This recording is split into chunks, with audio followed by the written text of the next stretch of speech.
ನಮಸ್ಕಾರ ಸ್ನೇಹಿತರೆ, ನನ್ನ ಚಾನಲ್ಗೆ ನಿಮ್ಮೆಲ್ಲರಿಗೂ ಸ್ವಾಗತ. ದೀಪಾವಳಿ ಹಬ್ಬ ಬಂದಿದ್ದು ಆಯಿತು, ಹೋಗಿದ್ದು ಆಯಿತು, ಗೊತ್ತೇ ಆಗೋದಿಲ್ಲ. ದೀಪಾವಳಿ ಹಬ್ಬ ಅಂದ್ರೇ ಹಾಗೆ ಸಂಭ್ರಮ ಸಡಗರದಿಂದ ತುಂಬಿರುತ್ತೆ. ಈಗ ನಿಮಗೆ ಒಂದು ಸಿಂಪಲ್ ಟಿಪ್ನ ತೋರಿಸ್ಕೊಡ್ತಾ ಇದ್ದೀನಿ. ದೀಪಾವಳಿ ಹಬ್ಬಕ್ಕೆ ನಾವು ತಂದಿರುವಂತಹ ದೀಪದ ಪಣತೆಗಳೇನಿದ್ದಾವೆ ಅದನ್ನು ನಾವು ಮತ್ತೆ ಯೂಸ್ ಮಾಡೋದಿಲ್ಲ. ಒಂದು ಸತಿ ಮಣ್ಣಿನ ದೀಪವನ್ನು ಯೂಸ್ ಮಾಡಿದ ಮೇಲೆ ಮತ್ತೆ ಯೂಸ್ ಮಾಡಬಾರ್ದು. ಪ್ರತಿ ವರ್ಷ ಹೊಸ ಹೊಸ ಪಣತೆಗಳನ್ನೇ ತೊಗೋಬೇಕಾಗುತ್ತೆ. ಆದರೆ ಒಂದೊಂದು ಸತಿ ಏನಾಗುತ್ತೆ ಅಂತಂದರೆ ಚೆನ್ನಾಗಿರ್ತವೆ, ಜಾಸ್ತಿ ಸುಟ್ಟಿರೋದಿಲ್ಲ. ಅದನ್ನು ನಾವು ಮತ್ತೆ ರೀಯೂಸ್ ಮಾಡ್ಬೋದಾ? ಹೌದು, ಮಾಡ್ಬೋದು. ಅದನ್ನು ನೀರಿಗೆ ಹಾಕಿ ತೊಳೆದ್ಬಿಟ್ಟು ಇಟ್ಕೊಂಡ್ಬಿಟ್ಟು ಇನ್ನೊಂದು ಸತಿ ಅದನ್ನು ಯೂಸ್ ಮಾಡ್ಕೋಬೋದು. ಬಟ್ ಈ ರೀತಿ ಸುಟ್ಟೋಗಿರೋಂತಹ ಅಥವಾ ತುಂಬ ಬ್ಲ್ಯಾಕ್ ಆಗಿರುತ್ತೆ ಎಲ್ಲ, ಇನ್ನೇನದು ಹೋಗಿಬಿಡುತ್ತೆ ಅನ್ನೋದಿದ್ದರೆ ಅದನ್ನು ನಾವು ಮತ್ತೆ ಯೂಸ್ ಮಾಡೋಕ್ಕಾಗೋದಿಲ್ಲ. ಸೊ ಈ ರೀತಿ ಸಣ್ಣ ಸಣ್ಣವಾಗಿರೋವಂಥದ್ದನ್ನು ನಾವು ಯೂಸ್ ಮಾಡ್ಕೋಬೋದು. ದೀಪಾವಳಿ ಹಬ್ಬಕ್ಕೆ ನಾವು ದೀಪವನ್ನೆಲ್ಲ ಹಚ್ಚಿದ ಮೇಲೆ ಬತ್ತಿ ಉಳಿದಿರುತ್ತೆ ಅಲ್ವಾ, ಅವೆಲ್ಲ ಬತ್ತಿಗಳನ್ನು ಒಂದು ಪಣತಿಯಲ್ಲಿ ಹಾಕಿಬಿಟ್ಟು ಅದಕ್ಕೆ ನಾವಿಲ್ಲಿ ಪಲಾವ್ ಎಲೆನ ಹಾಕ್ತಾಯಿದ್ದೀನಿ. ಹಾಗೆ ನೆಕ್ಸ್ಟ್ ಬಂದುಬಿಟ್ಟು ಇದಕ್ಕೆ ಒಂದು ಕರ್ಪೂರನ ಹಾಕ್ತಾಯಿದ್ದೀನಿ. ಹಾಗೆ ಇದಕ್ಕೆ ಸ್ವಲ್ಪ ಅರಿಶಿನ ಹಾಕ್ತಾಯಿದ್ದೀನಿ. ಇದನ್ನೆಲ್ಲ ಹಾಕಿಬಿಟ್ಟು ನಾವು ದೀಪ ಹಚ್ಚೋದ್ರಿಂದ ನಮ್ಮ ಮನೆಯಲ್ಲಿರುವಂತಹ ನೆಗೆಟಿವ್ ಎನರ್ಜಿ ಏನಾದರೂ ಇದ್ದರೆ ಅದು ಕಮ್ಮಿ ಆಗುತ್ತೆ. ಹೆಚ್ಚಾಗಿ ಏನಾದರೂ ನಿಮಗೆ ನೆಗೆಟಿವ್ ಎನರ್ಜಿ ಅನ್ನಿಸ್ತಾ ಇದ್ದರೆ ಅದು ಕಮ್ಮಿ ಆಗುತ್ತೆ. ಹಾಗಾಗಿ ಈ ಒಂದು ಸಿಂಪಲ್ ಟಿಪ್ನ ನೀವು ಕೂಡ ಸಂಜೆ ಹೊತ್ತು ಮಾಡಿ. ಹೆಚ್ಚಾಗಿ ಸಂಜೆ ಹೊತ್ತು ಮಾಡೋದ್ರಿಂದ ಮನೆಯಲ್ಲಿ ಶಾಂತಿ ಇರುತ್ತೆ, ಹಾಗೆ ಸುಖ ಸಮಾಧಾನ ಅನಿಸುತ್ತೆ. ಹಾಗಾಗಿ ಇದನ್ನು ನೀವು ರಾತ್ರಿ ಹೊತ್ತು ಸಂಜೆ ಹೊತ್ತಿನಲ್ಲಿ ಮಾಡೋದ್ರಿಂದ ಮನೆಯಲ್ಲಿ ಪಾಸಿಟಿವ್ ಎನರ್ಜಿ ಹೆಚ್ಚಾಗುತ್ತೆ. ನೋಡಿ, ಈ ರೀತಿ ದೀಪನ ಹಚ್ಕೊಂಡ್ರೆ ಸಾಕು, ಮತ್ತೇನು ಬೇಕಾಗೋದಿಲ್ಲ. ಇದನ್ನು ನೀವು ಎಲ್ಲ ಮನೆಯಲ್ಲಿ ಇಟ್ಕೊಂಡು ಎಲ್ಲ ಮನೆಯಲ್ಲಿ ಈ ರೀತಿ ದೀಪವನ್ನು ಹಚ್ಚಿ ಆಮೇಲೆ ನೀವು ದೇವ್ರ ಮನೆಯಲ್ಲಿ ಇಟ್ಕೋಬೋದು. ಇದರಿಂದ ನಿಮಗೆ ಪಾಸಿಟಿವ್ ಎನರ್ಜಿ ಬರುತ್ತೆ. ಹಾಗೆ ನೆಕ್ಸ್ಟ್ ಬಂದುಬಿಟ್ಟು ನೋಡಿ, ಎರಡನೇ ಟಿಪ್ ಏನಪ್ಪ ಅಂತಂದರೆ, ಈ ರೀತಿ ನೋಡಿ ಒಂದು ಪಣತಿ ಇರುತ್ತಲ್ವ, ಆ ಪಣತಿನ ನಾವು ಏನು ಮಾಡ್ತಾಯಿದ್ದೀವಿ ಅಂತಂದರೆ ಇದನ್ನು ನಮಗೆ ಬಿಸಾಕೋಕ್ಕೆ ಮನಸ್ಸಿಲ್ಲ, ಹಾಗಂತೇಳಿ ಇದನ್ನು ನಾವು ಯೂಸ್ ಮಾಡಲಾರ್ದು ಹಾಗೆ ಇಡೋಕ್ಕೆ ಮನಸ್ಸಿಲ್ಲ ಅನ್ನೋರಾಗಿದ್ದರೆ ಈ ರೀತಿ ನೀವು ಈ ಚಾಕುಗಳು ಅಥವಾ ಈ ಗ್ರೇಟರ್ಗಳೆಲ್ಲ ಇರುತ್ತಲ್ವ, ಅವೆಲ್ಲ ಶಾರ್ಪ್ನೆಸ್ ಇರೋದಿಲ್ಲ ಅನ್ನೋ ಹಾಗಿದ್ರೆ ಅದನ್ನೆಲ್ಲವನ್ನು ಕೂಡ ಈಸಿಯಾಗಿ ಶಾರ್ಪ್ ಮಾಡ್ಕೋಬೋದು.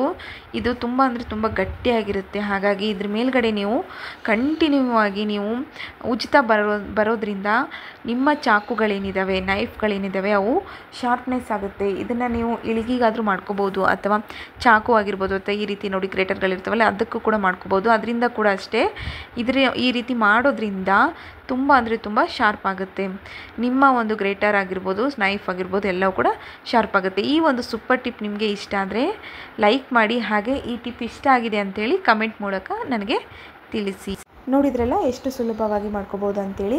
ದೀಪಾವಳಿ ಹಬ್ಬ ಆದಮೇಲೆ ದೀಪದ ಪಣತಿಗಳಿಂದ ಎಷ್ಟೆಲ್ಲ ಟಿಪ್ಸ್ಗಳನ್ನು ನಾವು ಮಾಡ್ಕೋಬೋದು ಅಂತ. ಹಾಗೆ ಬನ್ನಿ ನೆಕ್ಸ್ಟ್ ಟಿಪ್ನ ತೋರಿಸ್ಕೊಡ್ತಾ ಇದ್ದೀನಿ. ನೆಕ್ಸ್ಟ್ ಟಿಪ್ನಲ್ಲಿ ಇದನ್ನು ನಾನು ಅರ್ಧ ಭಾಗನ ಕಟ್ ಮಾಡ್ಕೊಂಡಿದ್ದೀನಿ. ನೋಡಿ, ಈ ರೀತಿ ಅರ್ಧ ಭಾಗನ ಕಟ್ ಮಾಡ್ಕೊಂಡಿದ್ದೀನಿ. ಹೊಸದಾಗಿ ಏನಾದರೂ ಮನೆಯಲ್ಲಿ ಗಿಡಗಳನ್ನು ತಂದಿದ್ದರೆ ಅಥವಾ ಪ್ಲ್ಯಾಸ್ಟಿಕ್ ಪಾಟ್ನಲ್ಲಿ ಅಥವಾ ಬಾಟಲ್ನಲ್ಲಿ ಏನಾದರೂ ನೀವು ಏನಾದರೂ ಗಿಡಗಳನ್ನು ಹಚ್ಚಿದರೆ, ಈ ರೀತಿ ಗಿಡಗಳನ್ನೆಲ್ಲ ಹಚ್ತಾ ಇರ್ತೀರ, ಪ್ಲ್ಯಾಸ್ಟಿಕ್ನಲ್ಲೆಲ್ಲ ಹೆಚ್ಚಾಗಿ ಹಾಕ್ತಾ ಇರ್ತಾರೆ.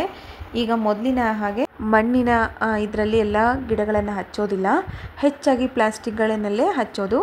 ಸೊ ಹಾಗಾಗಿ ಗಿಡಗಳನ್ನೆಲ್ಲ ನೀವು ಪ್ಲ್ಯಾಸ್ಟಿಕ್ನಲ್ಲಿ ಹಚ್ತಾ ಇದ್ದರೆ ನಿಮಗೊಂದು ಸಿಂಪಲ್ ಟಿಪ್ ಏನಪ್ಪ ಅಂತಂದರೆ, ಈ ಏನಿದೆ ನೋಡಿ ದೀಪದಲ್ಲಿರುವಂಥ ಕೆಂಪು ಮಣ್ಣಿರುತ್ತೆ, ದೀಪದಲ್ಲಿ ಕೆಂಪು ಮಣ್ಣಿರುತ್ತೆ, ಅದನ್ನು ನೀವು ಯಾವ ಗಿಡ ಹಚ್ತಾ ಇದ್ದೀರೋ, ಹೊಸ ಗಿಡದಲ್ಲಿ ಏನು ಹಚ್ತಾ ಇದ್ದೀರಲ್ವ ಅದರಲ್ಲಿ ಈ ರೀತಿ ಹಾಕಿಬಿಟ್ಟು ಅದ್ರ ಮೇಲ್ಗಡೆ ಸ್ವಲ್ಪ ಮಣ್ಣು ಹಾಕಿ ಆಮೇಲೆ ನೀವು ನೀರು ಹಾಕೋದ್ರಿಂದ ನೀರೇನಿದೆ ಹೆಚ್ಚಾಗಿ ಹೋಗೋದಿಲ್ಲ, ಅಂದರೆ ವೇಸ್ಟ್ ಆಗೋದಿಲ್ಲ. ಹಾಗೆ ಜಲ್ದಿ ಗಿಡಗಳೇನಿದ್ದಾವೆ ನಾಶ ಆಗೋದಿಲ್ಲ, ಮಣ್ಣೇನಿದೆ ಅದು ಹೀರ್ಕೊಳುತ್ತೆ. ಹಾಗಾಗಿ ಈ ರೀತಿ ನೀವು ಯಾವುದಾದ್ರೂ ಹೊಸ ಗಿಡ ಹಚ್ಚೋ ಆಗಿದ್ದಾಗ ಈ ಥರ ನೀವು ದೀಪದ ಪಣತಿಗಳನ್ನು ಅದರಲ್ಲಿ ಹಾಕಿಬಿಟ್ಟು ಮಣ್ಣು ಹಾಕಿಬಿಟ್ಟು ಆಮೇಲೆ ನೀರನ್ನು ಹಾಕಿ. ನೆಕ್ಸ್ಟ್ ಟಿಪ್ ನೋಡ್ಕೊಂಡು ಬರೋಣ. ನಾನು ನಿಮಗೆ ಅವಾಗೆ ಕಟ್ ಮಾಡಿದ್ನಲ್ವ, ಏನು ದೀಪದ ಪಣತಿ ಏನಿದೆ ಅದರಲ್ಲಿ ಕಟ್ ಮಾಡಿರುವಂಥದ್ರಲ್ಲಿ ಸ್ವಲ್ಪ ಉಳಿಸ್ಕೊಂಡಿದ್ದೆ, ಅದರಲ್ಲಿ ಕುಟ್ಟಿ ಪುಡಿ ಮಾಡಿಟ್ಕೊಂಡಿದ್ದೀನಿ. ಇದನ್ನು ನೀವು ಇನ್ನೂ ಸಣ್ಣದಾಗಿ ಮಾಡ್ಕೋಬೋದು, ಅಥವಾ ನಿಮಗೆ ಬೇಕಾದರೆ ಇದನ್ನು ಕಲ್ಲಿಂದ ಫುಲ್ಲು ಜಜ್ಕೊಂಡು ಸಣ್ಣ ಪುಡಿಯಾಗಿ ಮಾಡಿಕೊಂಡು ಆಮೇಲೆ ಅದನ್ನು ನೀವು ಚಹಾ ಸೋಸೋದು ಇರುತ್ತಲ್ವ ಅದರಲ್ಲಿ ಕೂಡ ನೀವು ಇದನ್ನು ಪೌಡರ್ನ ಸ್ಮೂತಾಗಿ ಆದರೂ ಮಾಡ್ಕೋಬೋದು. ಇದರಲ್ಲಿ ಏನಪ್ಪ ಅಂತಂದರೆ, ಇದರಲ್ಲಿ ಕಂಜೂರುಳ ಏನಾದರೂ ನಮಗೆ ಕಡ್ದಿದ್ದಾಗ ಆ ಜಾಗದಲ್ಲಿ ಹೆಚ್ಚಾಗಿ ಜಲ್ದಿ ಉಬ್ಬು ಬಿಡುತ್ತೆ.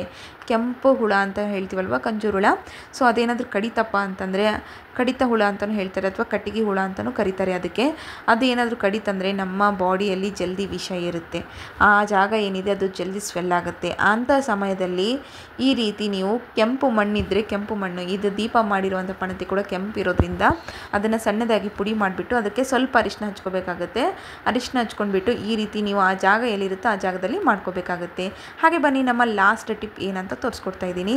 ಹೂವನ್ನು ದೀಪಾವಳಿ ಹಬ್ಬಕ್ಕೆ ಜಗ್ಗಿ ತಂದಿರ್ತೀವಿ, KG ಗಟ್ಟಲೆ ತಂದಿರ್ತೀವಿ, ಎಲ್ಲವನ್ನೂ ಯೂಸ್ ಮಾಡಿರ್ತೀವಿ. ಇನ್ನೂ ಸ್ವಲ್ಪ ಹೂವು ಫ್ರೆಶ್ ಆಗಿ ಹಾಗೆ ಇರ್ತವೆ.